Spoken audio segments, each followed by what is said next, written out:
Bonjour, la République des Pyrénées, ça vous intéresse? On se retrouve ici dans les locaux de la rédaction de ce journal.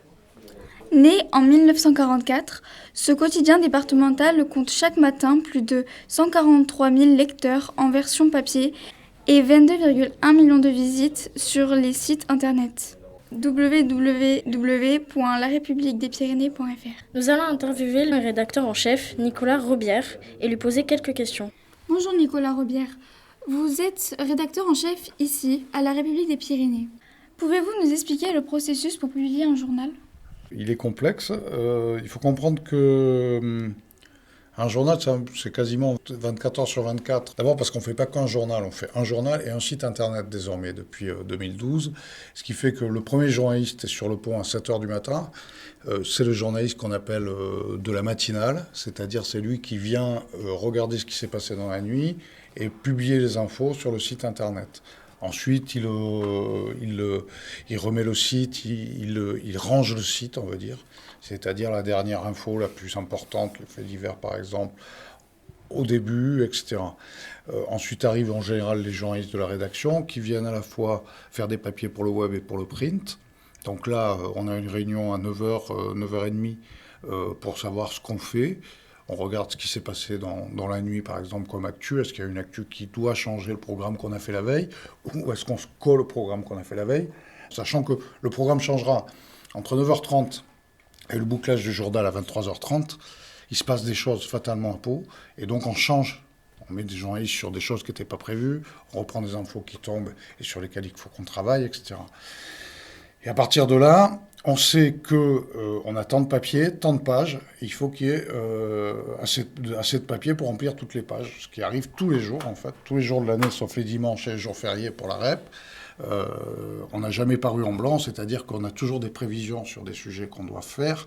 On sait, par exemple, pour la page 2-3, qui est l'ouverture du journal, si on a un sujet.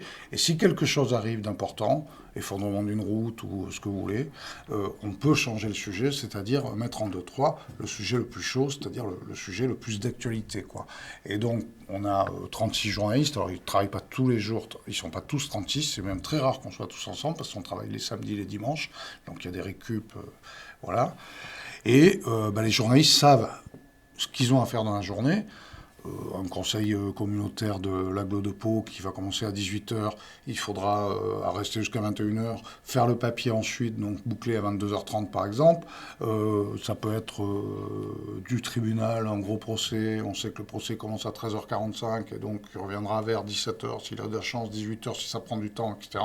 Et fait son papier. Dès qu'ils sont prêts, on les publie d'abord sur le web. Et une fois qu'il est publié sur le web, il le balance sur le print. Le print, c'est le papier. On parle en anglais, désolé, il y a beaucoup de mots anglais.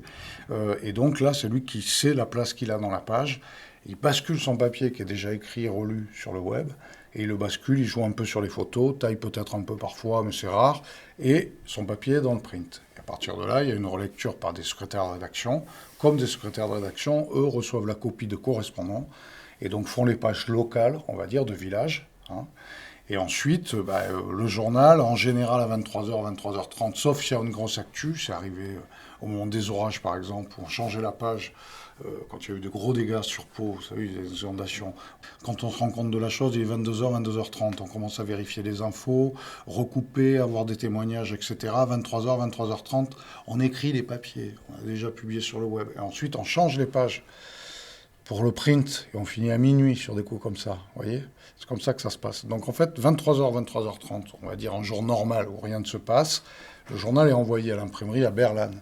Et donc là, ils fabriquent le journal, en général de minuit à 3h, 4h du matin. Le journal sort de l'imprimerie, et là, il y a des porteurs, des VCP, qui viennent prendre le journal, qui vont faire leur tournée, qui vont le distribuer. On doit s'adapter à l'actualité et en soi doit s'adapter désormais à deux canaux de diffusion qui sont le journal. Mettez 143 000, ça doit être les chiffres Wikipédia, on n'est plus trop à 100, on est plutôt à 119 000 lecteurs papier jour. Par contre, on a 100 000 visiteurs jour aussi sur le site. On a perdu du papier, on gagne du web. On a doublé en web en 3-4 ans. Depuis un an, on a un studio télé. On a lancé une web TV qui s'appelle Rep TV, publication de vidéos.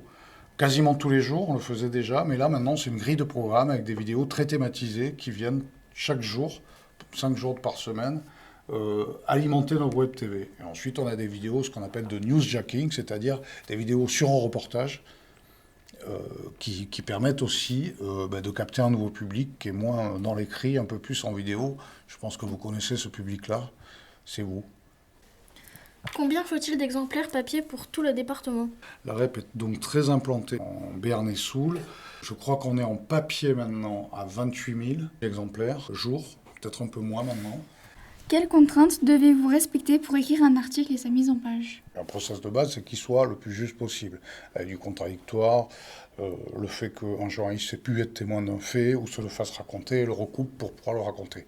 Ça, c'est la base du journalisme. Ensuite, il y a, pour le papier, un principe qui est la place. Une page a une taille donnée. On sait à peu près la taille d'une brève, d'une tête de page, d'un pied de page. On sait quand on fait un dossier là, de 3 à telle taille, plus un papier qui est un encadré, etc. Par exemple, un papier de tête de page, en toute logique, fait 3000-3005. Si vous faites 8000 signes, des signes, c'est caractères, espace compris. Si vous faites 3000 signes, 8000 signes, ça ne rentre pas dans la page. Et puis, on a une deuxième donnée, toujours, parce que vous voyez un journal, mais on est aussi un site. Et maintenant, on travaille avec une abscisse et une ordonnée. On avait le grand principe de la taille, et maintenant, on a le principe du temps. Parce qu'un site internet doit vivre. Donc il doit y avoir des publications régulières. Donc on a mis en place une grille de programme avec des heures de publication sur le site.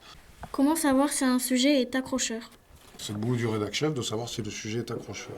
Internet nous a beaucoup aidés. Avant, je faisais un journal, je faisais la une, j'avais 15 jours après les retours d'un vendu, et je savais si la une avait vendu ou pas. Et puis est arrivé Internet. Je sais exactement en temps réel quel sujet est le plus lu en ce moment sur le site. Dans votre publication, peut-on parler de tout? Oui, tout ce qui est légal. Vous savez la presse est encadrée par une loi qui s'appelle la loi de 1881, qui a très peu été bougée, donc elle était bien faite parce qu'elle a 200 ans, quasi, cette loi, et qui contraint les journalistes à respecter certaines règles, pas la diffamation, pas d'injure publique, pas de machin, pas de truc, mais à partir de là, vous pouvez dire, oui, on peut parler de tout, oui. Le principe étant que, après, un média a sa ligne éditoriale. La REP, sa ligne éditoriale, c'est le local. Tout ce qui se passe en Béarn, tout ce qui a pu se passer en Béarn, tout ce qui concerne des Béarnais, mérite en principe d'être imprimé si ça a un intérêt public. Vous allez acheter votre pain le matin, c'est pas une info pour nous. Vous allez acheter votre pain le matin, vous mangez votre pain, vous êtes empoisonné, ça devient une info. Est-ce que l'on peut vivre du journalisme?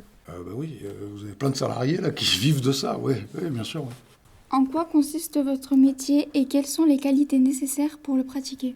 Mon métier consiste à décider de ce qui, a priori, sera le plus accrocheur, de ce qui sera en une, en tête de page, en pied de page, de ce qu'on va pusher en notification ou pas forcément, des dossiers qu'on va... en gros, je hiérarchise, je fais des choix. Pourquoi avez-vous choisi de travailler à la République des Pyrénées? En fait, je ne travaillais pas à la REP avant, j'étais à Sud-Ouest. Moi, je venais de Bordeaux, et puis je suis parti à Pau pour prendre la tête de l'agence de Sud-Ouest à Pau. J'ai rencontré une Paloise, donc je suis resté à Pau. Et donc, tout logiquement, au bout d'un moment, je tournais un peu en rond dans l'agence de Sud-Ouest. Je me suis dit, comment je bouge sans bouger? J'ai candidaté, il cherchait un rédacteur en chef pour la REP. Et donc, je suis ravi d'être là parce que c'est vraiment un journal qui a, contrairement à Sud-Ouest, en tout cas à Pau, qui a une présence sur le territoire auquel manifeste un attachement les lecteurs que j'avais jamais connu, quoi. C'est un côté très patrimonial de la REP chez les Béarnais, que Sud-Ouest n'a pas forcément en Béarn, ça c'est sûr. Je disais toujours que Sud-Ouest parle des Béarnais, la REP parle aux Béarnais, c'est ça la grande nuance. Et ensuite, même pas ailleurs, parce qu'il y a vraiment un attachement des lecteurs qui fait chaud au cœur, quoi. Pour finir, quel est le sujet le plus drôle que vous ayez traité? On va dire le plus flippant souvent, alors le plus drôle. Alors c'est pas des sujets, c'est pas super drôle, enfin si c'est drôle, mais il y a 25 ans, j'étais localier à Périgueux, et on avait un Sud-Ouest, un truc qui s'appelait le piéton. Le piéton, c'est une petite rubrique qui raconte des petits échos de la ville, de la rue. Et un jour, il y a un gars qui nous dit, j'ai perdu mon furet. Je sais pas si vous avez déjà vu un furet. C'est grand comme ça, avec une grande queue. On fait un premier piéton. Un lecteur nous prévient qu'il a vu le furet dans telle rue. Second jour, deuxième piéton. Troisième jour, un gars qui a retrouvé le furet. Génial. On le met en contact avec celui qui avait perdu le furet. On a retrouvé le furet grâce à un petit piéton. Et il y a 2 ans, ici, et là c'était plus au piéton, c'était grâce à Facebook, mais le Facebook de la REP, une tortue Hermann. Et pareil, on fait passer un truc, on a retrouvé une tortue. Je pense qu'il n'y a pas un média qui soit capable de ça. Trouver une tortue ou un furet en pleine ville. Et ça veut dire une chose, c'est qu'on est super lu. Et que nos lecteurs ont envie de rendre compte. Merci d'avoir répondu à nos questions. Eh ben voilà. Ah non, mais il fallait que je dise merci, pardon. Vous couperez au montage, merci.